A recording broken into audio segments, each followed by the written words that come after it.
Welcome, beloved, to A Mystic in Christ.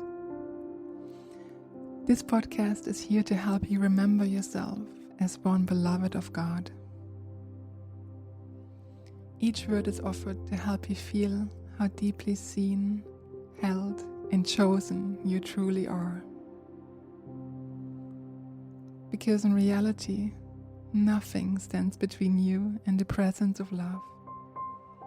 Only a thin veil of forgetting.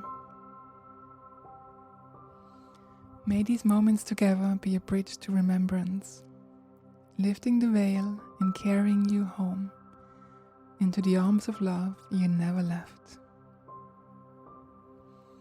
I'm your host, Nadia Neria, and together we listen for what love wants to say. So let's dive into today's episode. Welcome back, beloved, to Mystic in Christ, where intimacy is a pathway to the divine.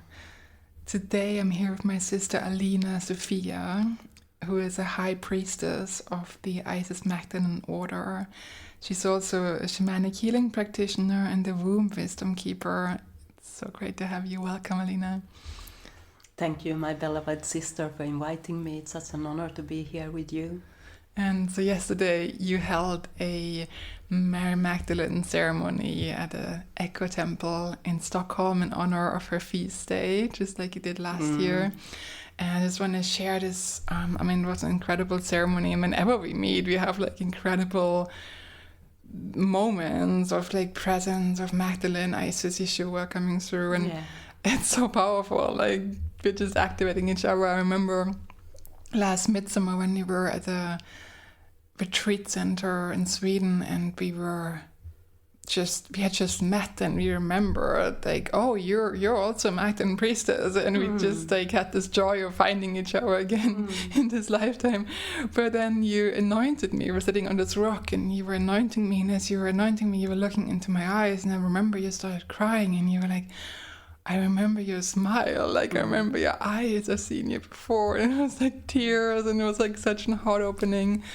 And then from the anointing, it was such powerful magic that unfolded there. It's like you went into doing like a soul retrieval for me, and then Yeshua came and he was decoding some ancestral programming from my spine, and then Mary Magdalene was on my right. I remember like she was doing something, and then we both saw this like a seen woman to our left, and then it was like the Shekinah hovering above. We went into this super deep, unexpected ceremony.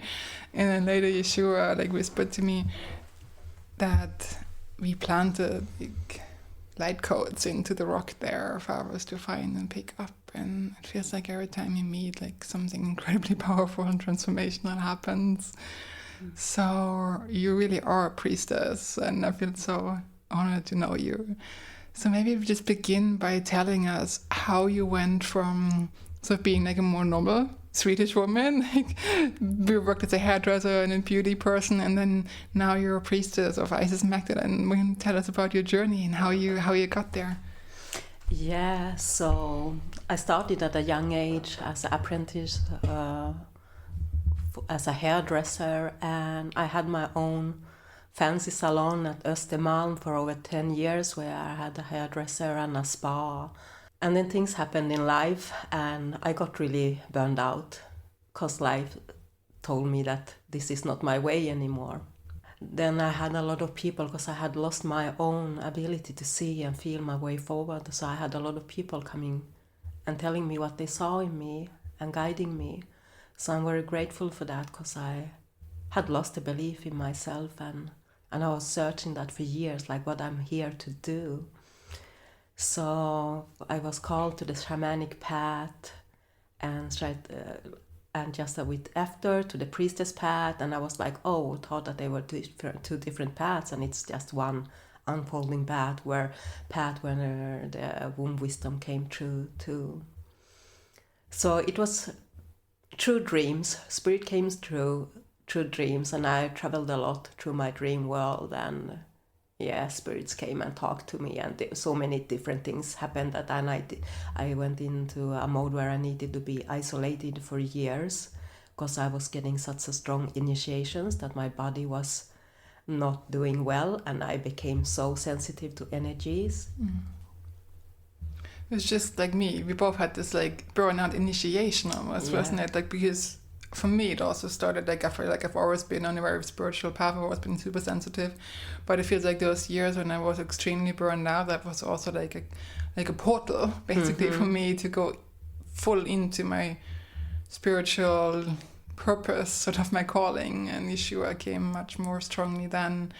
And it seems like for you it was the same thing, like when you were in your burnout, like this priestess gifts like return to you, start remembering more intensely, right? Yeah. There needs to be a clearing of the person we thought we are, for the person who we really are to emerge.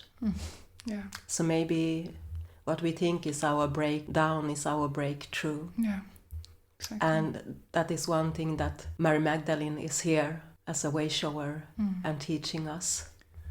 So tell me about your relationship with Mary Magdalene. Now you held this beautiful temple ceremony for her yesterday, and you were also transmitting her, and you told me this morning that you were like getting like downloads from her as like teachings for different healing modalities, and you even received the whole priestess training of the rose lineage that she sort of gave you, right? It was both Isis and Magdalene, a lot of Isis there too for the priestess training. But I can, for us now, in these times we are in, where the feminine is needed to take a lead. We're in times where we need to shift things, that we see that it hasn't gone so well for us, that there's been something missing. The mother has been missing. The relationship to the feminine has been missing, to the earth and to all things sacred has been missing. Yeah. And we are here to remind us all of that and bring back that wisdom and medicine. And Mary Magdalene, she's, because we're talking like so many women are in this initiation of coming back to our power. And my relationship with Magdalene began because I'm being brought up in a Christian home where I heard a totally different story of Magdalene and of women, how they were sinful, how they were full of shame. She was a prostitute. She was not a holy woman. She was, and you know, the feminine being so erased from the whole Bible. So I just taught my priestess initiative the other day, and I asked this question, that how will the world look now? How will we live? Where will we be as humanity now if the women wouldn't been erased from this whole, what we call holy scripts? Are they really holy? Are they really holy when she's been fucking erased? Yeah, or are those manipulated scripts? How can it be holy if it's not whole? Right. Yeah, exactly. If it misses the feminine. Yeah, so I feel like this her fire coming up now, like she's like, women, it's time for this sacred spiritual activist leadership. So it's both, it's fierce, the fierce love. It's not just, you know, the beauty of the roses. There's such a depth to the wisdom and medicine of the rose. Yeah. There's such a deep depth. It's death and rebirth processes over and over again. You know, those 7 demons that were cast out of Magdalene, that they say, it was her coming back to her power, releasing of fear, shame, all those labels that people put on her.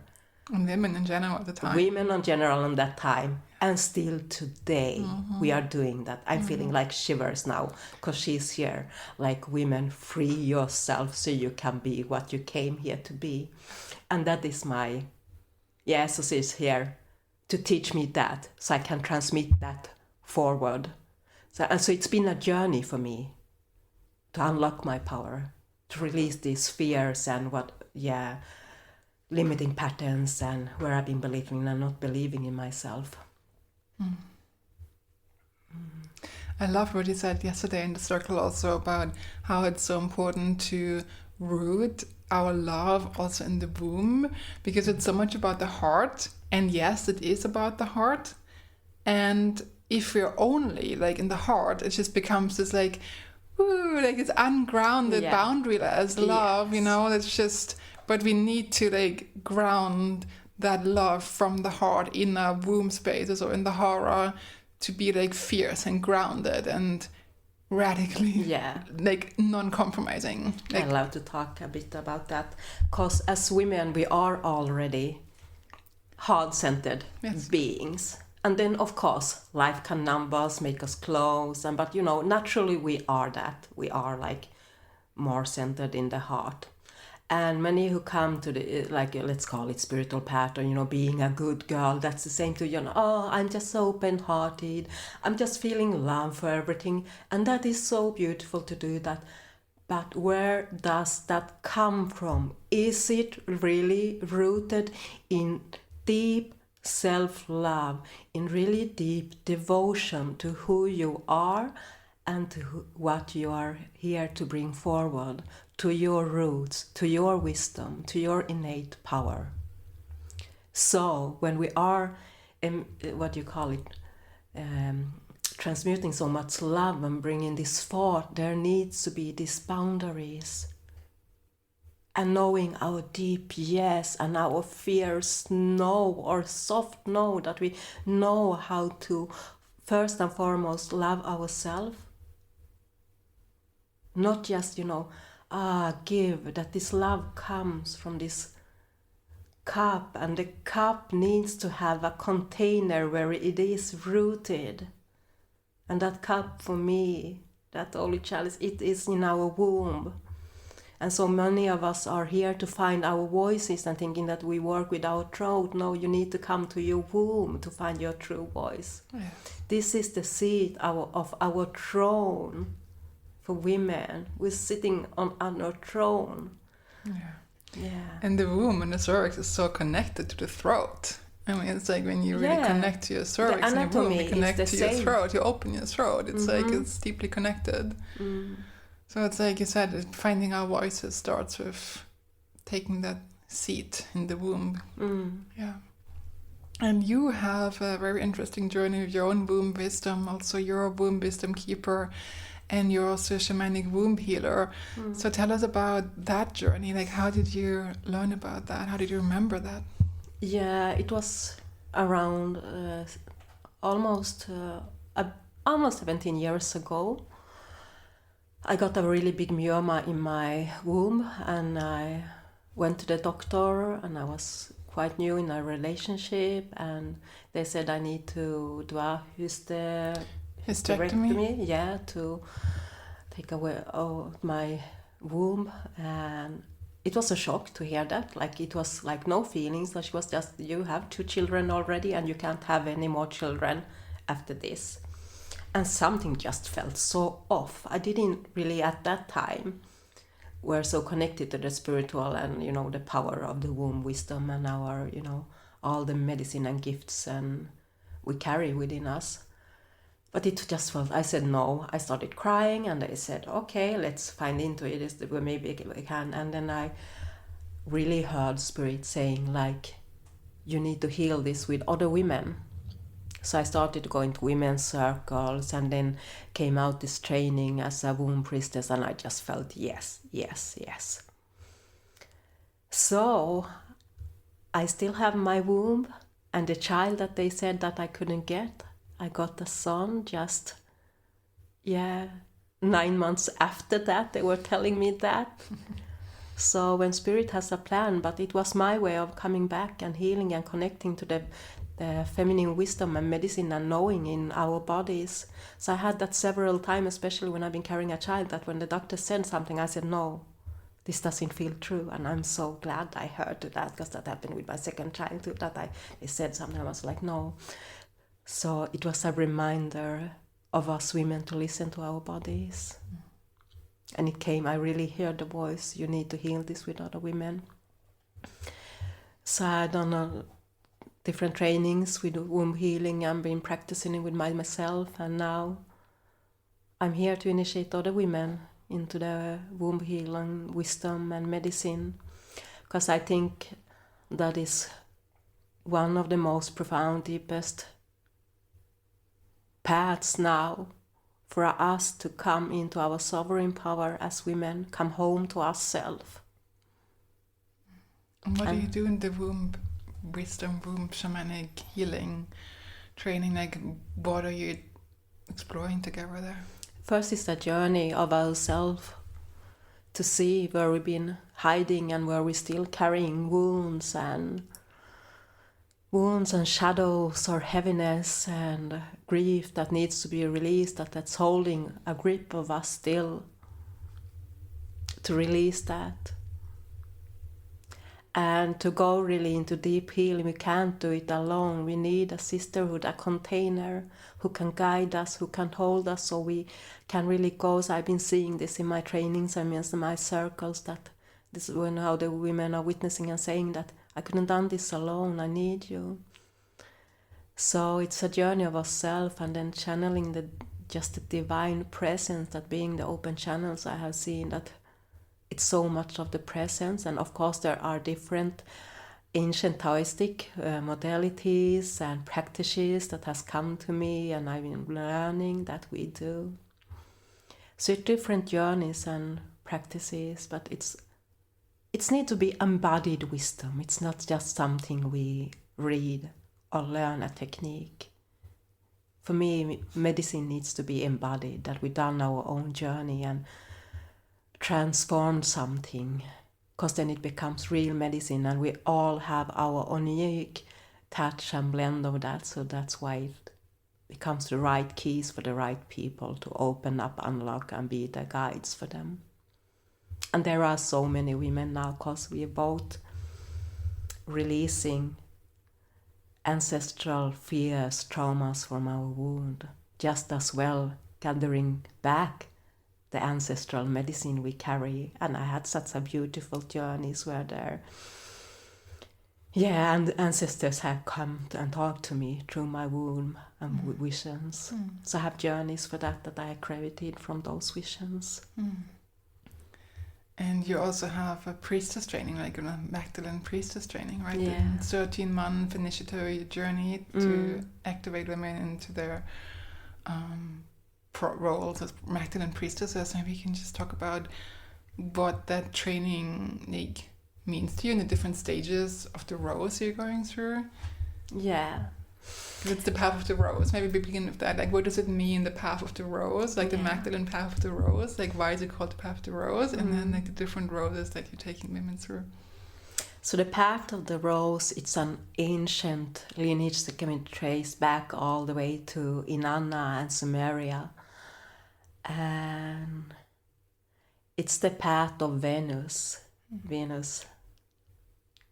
So it's a star mother path. For me, she's a star mother. And she does this journey under 8 years. She does this journey where she goes into the underworld and upper world, and in those, and 5 times it becomes like a 5-petaled star. That star was called the rose, because the rose had 5 petals. Especially in the ancient times, you had these like older roses, like we can see now, like called garden roses. They are more like 5-petaled. So it symbolized that journey.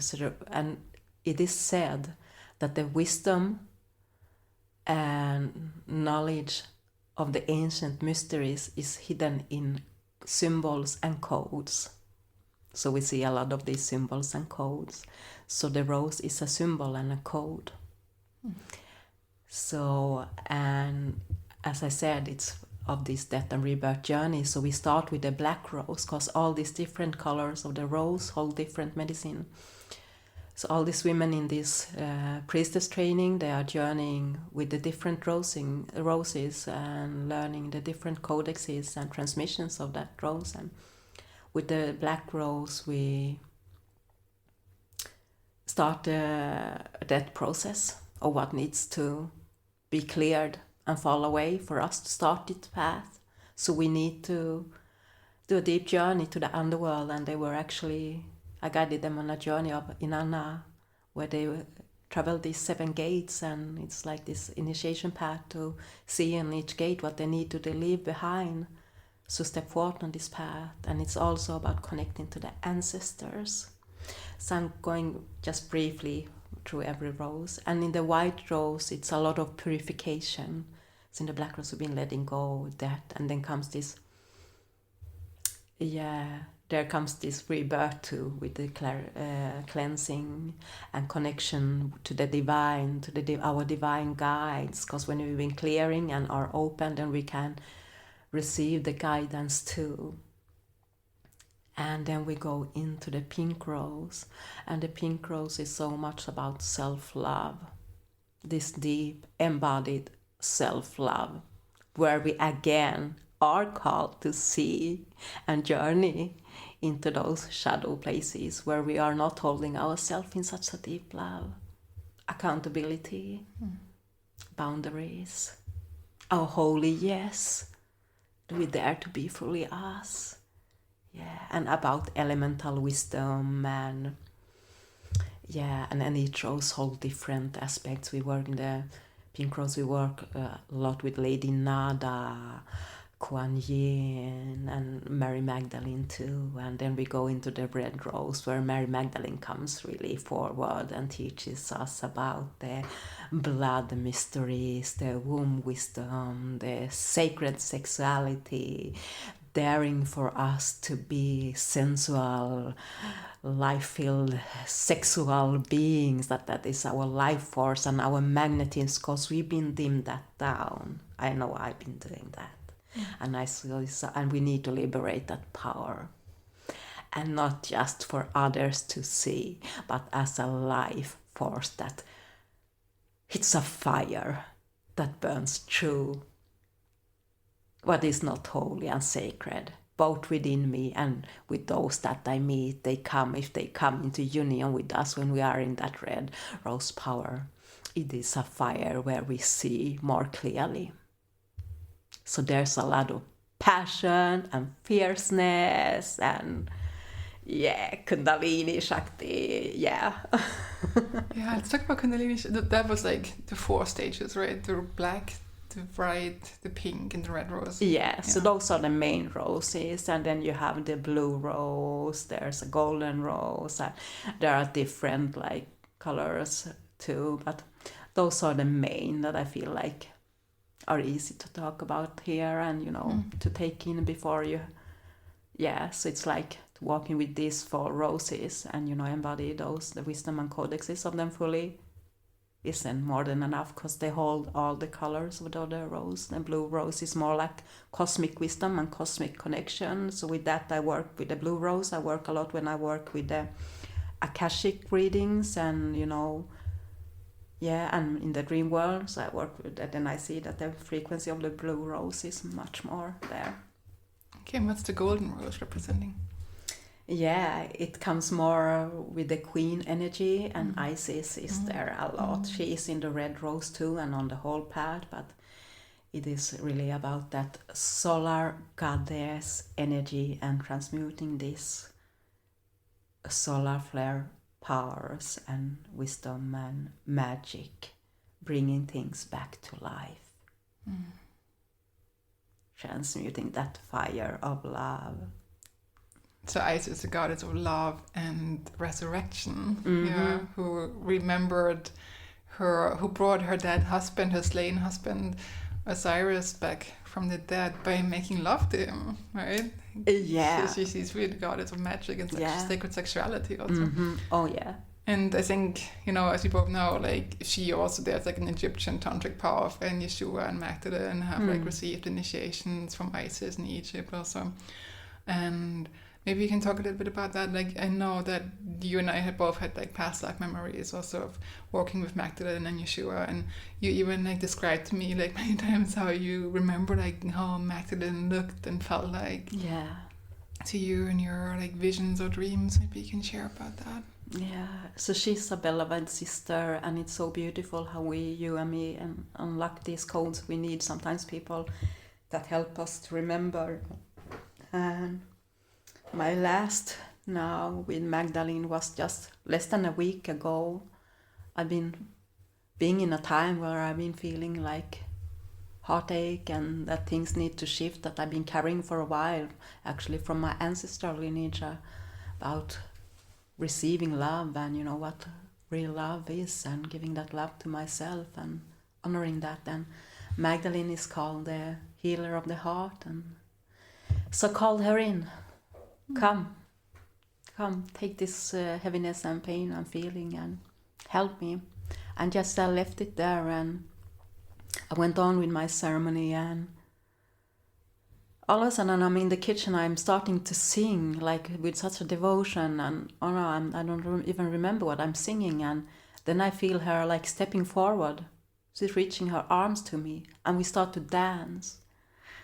And we're swirling, and I see other women around us with hand drums drumming, and I can see our skirts close to the earth and our feet on this earth as it's dry and dusty, and the dust just starts swirling up when we're dancing and dancing in spirals and laughing. And all of a sudden I feel such a release, and then I start crying. And I just said loudly there for myself, you came, I called for you and you came. And I cried even more. So that was one of the other ones. And then I remember us being in ceremony, and then I described her, like I remember how her skin felt, how she smelled. She smelled of earth, of myrrh, of this oil, and her dark hair, like I see it as really curly dark hair, the warmth of her eyes, the liveliness of her laughter, and just the presence of such a deep, loving sisterhood she carries. She didn't want us to put her above us. She says, you walk with me, and I still walk with you, she tells us. And I really feel that, so I'm so honored to that I can feel that, I remember that. Thank you for sharing that. Thank you. How was that for you? Remember, you said you grew up in church and your mother used to channel in church, right? So you have quite a witchy lineage of that, because I know that you channel and you receive a lot through your inner guidance and visions. And how was that like for you growing up in church with all the patriarchal conditioning that comes with it, and then seeing your mother being like a mouthpiece for God at the time, and now you being that too, but in a completely different way. Yeah. My mother was so devoted to God and me, and it was all about prayer, and she used to get these transmissions, channelings, where she went to full on what do you call it, into trance state where she couldn't even remember. And her channelings used to start like this: my beloved children. And I remember how I used to be shamed, because there she was talking sometimes like loudly, passionately, with tears, and in a state of trance for several hundred people. And and the way she used to pray and sing, I was so, I didn't like that. You were embarrassed. I was embarrassed as a child. And then the years go by, and I see that coming forth in me, and I'm like, one part of me is holding it back. But it comes out in a different way for me now. But of course I need to do, as I said, this journey to the underworld, releasing those fear and space, and now it comes in my own way now. And as we say, it is ancestral, so I understand that too has been a part of my priestess training. It too. I grew up a home where in the backyard we had that teepee, a small teepee, where I was sitting and talking to my friends. And the only thing my mother had planted in the garden was a red rose. Wow. Yeah. So you can see the red thread has been there all along. And I have this gift from both my mother's and father's side. So I have but they needed to be cleared and come out in a different way, because in the Christianity there was so much fear. And for me, now it comes from a place of love. Not that you need to be afraid of God. It comes from a place where I'm in love in the divine. I see the divine within you, within me, and in everything living. It's, the force and love and power of God is in everything. Yeah. And we've both seen that and felt that like so many times when we've been practicing together and doing work on each other, like through Kundalini or through just singing and meditating together. It's been ecstatic, right? We've both been like really activating each other a lot and like feeling like the divine as bliss in our bodies. And for me, this has been bliss and pleasure. Yeah, and that is so healing, I think, because like that was like such a epiphany for me that I had recently. I had this like heart orgasm where I was meditating in the forest and my mind went like super still, and suddenly I just felt this like wave of pleasure rolling through my heart. And I said to my friend, I'm so in love. And it just felt like this, like my heart was just bursting open and I felt like I'm so in love, but nothing more. I'm not like in love with anyone, like not like, and that was the first time I ever felt this like I'm so in love, and not projecting that onto another person, but just this being in love. And then it just felt like it just deepened and felt like these waves of ecstatic like bliss rolling through my heart, and it just felt like this expansion. And I felt Mother Mary there, and I felt Yeshua there, and I just felt them like from within. And I was like, had this epiphany of like, whoa, if Mother Mary is talking to me about bliss and ecstasy, and then she's like showing me how my heart just can just explode in bliss and how ecstatic the divine feels within our bodies, it was just like, okay, yes, now I finally get it. Like, it's meant to be blissful. Like, when it was never meant to be serious only, or like how it's often Kingdom like, of heaven belongs to the childlike. Yes, and it's within. Pleasure and faithfulness. Right, and it was just like, okay, if Mother Mary talks about bliss consciousness, and then I'm feeling like this bliss in my heart that it just raptures open, and I'm feeling Mother Mary, and Mary, Mother Mary, she was also part of the Magdalene order. She was also beloved of Isis, right? Yes. And that's like, nobody remembers that, but it's all connected, right? And then I just realized, okay, like we've been taking this like way too seriously. It's like, of course it's also solemn and sacred, but the divine is also just like joy and bliss and pleasure in the body. Because what state are you in when you are in joy and in pleasure? Then we're in love. That's just a high state vibration to be in, and in this playfulness. So for me it's so important. I've become so much more playfulness with years, because I don't take myself too seriously. I have devotion and respect for the work I'm doing, and respect and honoring, but I don't need to put labels of being something or being. I just know that it's this love is just opening myself to that love that is within us. And as Mary Magdalene born Jesus, we see them pictured in art. They are pointing back to the heart, and there is this flame. This flame, that is the passion, the opening that makes us alive, embodying the divine within us. So it is a homecoming to all that we are. Exactly. And what are we? There you realize that we are love. Yeah. We are the spark of the divine, the life. Amen. Yeah, and that's what it's all about. It's what this journey is all about, really. Like this, I think Magdalene returning in full force, and like Isis in Hannah like coming back into the forefront of so many women's awareness, and men too. It's like the sacred feminine is really returning, like to create this balance on earth with the sacred masculine.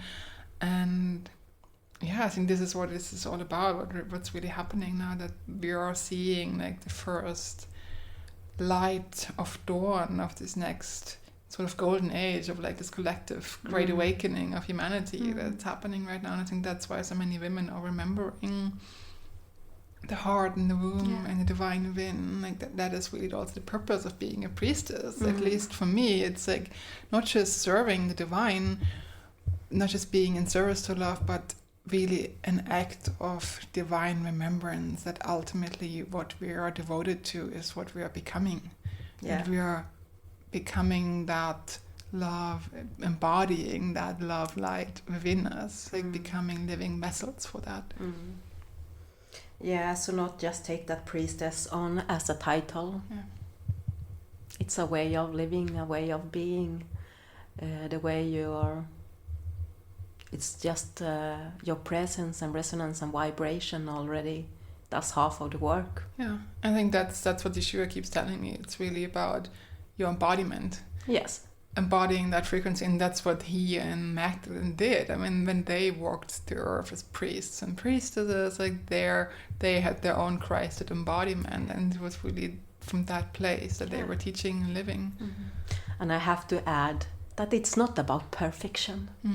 That because I am a high priestess by name, because of my trainings and what I'm called to do in being service of, it's not that I'm better or higher than anyone else. It's just, what shall I say? That it's a remembrance for me too, that we are both allowed to be wherever what we are called to be fully divine and be fully human. Exactly. We are not like some beings meant to hold us up like a throne, and that we're living here as a human being. So we are having these feelings and having this messiness of life and, beauty, heartache and sorrow and things we need to go, and we're feeling that. And one of Magdalene's teachings is this, that we are fully divine and fully human. Yeah. We're not half. Exactly.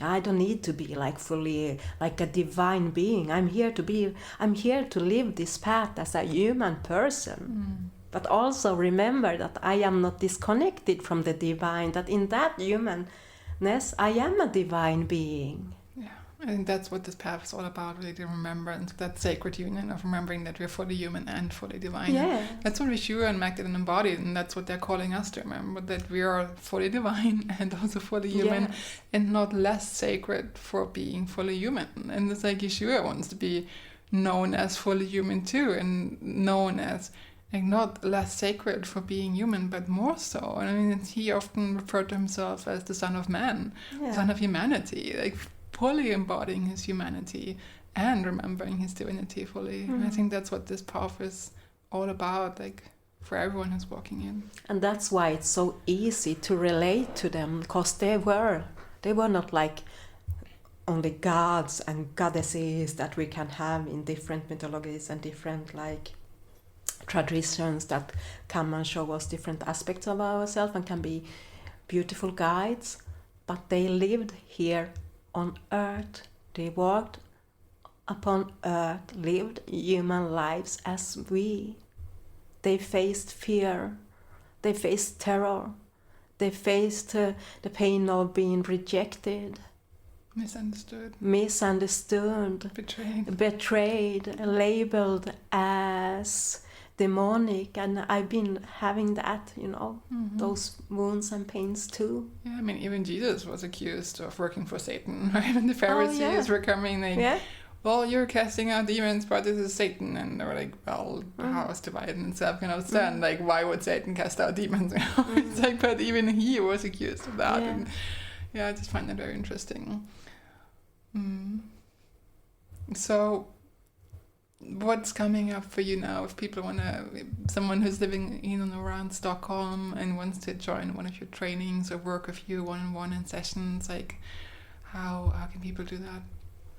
Yeah, so what I have coming up next is this womb wisdom training, initiation path that is going to go on for 9 months, and I have people coming to these trainings not only from Stockholm. I have like just now from Sweden, but I have out from like very south of Sweden and very north of Sweden, and we meet online each month, and then we have a few weekends where we do practical trainings and transmissions to be initiated on that path. So that journey to be a guide and space holder, temple keeper of the womb wisdom practices and womb healing practices, where you can work both like one-on-one with women or in groups with women with this womb healing and womb wisdom medicine is starting in October. And the 13-month journey initiation to the Rose Priestess path is starting in January next year. 27. Yeah. 27. All right, I'm going to leave links for that in the show notes so people can find you. Yeah, so they can find me. Yeah, you can leave my... Yes. And I also hold one-on-one sessions and different kind of sessions. I'm not going to go more into that, but all from shamanic healing to extraction to soul retrieval to Akashic reading. And one of my gifts is to awaken the gifts within you and for you to remember and, you know. So, there's different ways. And in groups, like in these trainings, it's women, but in one-on-one sessions. And in ceremonies, I work with both women and men. Mm-hmm. And I'm very glad and happy to see that the Grail Kings are awakening to we had the a wisdom. brother yesterday coming. We had a brother coming to the Magdalene ceremony, and he just found his way there. And I said, okay, let's welcome in him. Yeah. And I see other brothers too that are like honoring the wisdom and medicine that serves, and it's so beautiful because we need that too. Yeah, we need that too. But the feminine needs to do this work first and lead, and so. Yeah, it's like men also remembering how to bow before the Divine Mother. Yes. And I think that's so important, that reverence. Yeah. And that women remember to expect that. And for us women, it is so important for us to remember who we are, that we are the queens.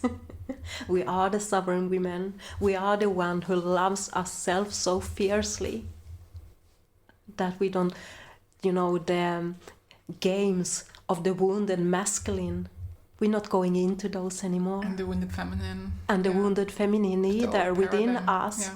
It's not only the men who's been carrying this. It's co-creation. Me too. Of course. We too. Yeah. And we need to learn, and it's a journey. It's a step-by-step journey. Yeah. Healing all these patterns and traumas of the patriarchy. And rising together into the remembrance of our instead divinity. Of waiting to be loved by someone else, starting to love ourselves so fiercely. Exactly. Okay, you mentioned that you would like to leave us with a prayer or a blessing of the Magdalene. Maybe now would be a good time for that. Yeah, okay. So I call forth the Divine Mother, the presence of the Divine, that may you hold us in your loving embrace. May you hold all those listeners here now and us in this love where we may remember who we are, what we came here for. And I hear so fiercely that it is time. We need to stop playing small. We can't hide anymore. We can't wait to be ready because the path unfolds. You take one step and it unfolds. It comes from commitment. So that I can really see they're coming like us, pushing us forward now. So may we all find this courage and wisdom within our hearts to follow that, what we are meant to follow, and to be of service for love. And we may find the sisterhood, the brotherhood, the community that reminds us, because we need each other. We all hold different aspects of the divine. And help us through these times of great transformation. Help us to see the way forward for our children, for the earth, for all living beings. We cry out for you, Divine Mother, please. May we remember the true medicine, so we may turn this into a holy rebirth of the new world. So let us help us keep the vision, the dream alive of the world where we are living as one community, and that we are not separate from you or each other. It is time. It is time now for us to remember. Thank you, Holy Mother, divine beings, for being here and guiding us. May your wisdom and blessings be like a holy anointment us for the Christ consciousness that wants to awaken. And so it is, and so it is. And I ask for blessings and gentleness for all of us. And may we walk this path together, because it's like joining forces. We can do this. We are needed. You are needed. Time to come home to your wisdom, to your power, to your medicine. Sister and brother listening, you are being called. And see in which way you are being called and follow the steps. You have an important mission to fulfill in this time. Yes, I'm really seeing our ancestors and our guides coming forth and like pushing us forward like one army, one unity of beings, of sisters and brothers, and doing this work together. Thank you, Maria. I went into such a deep state there, so yeah. Thank you.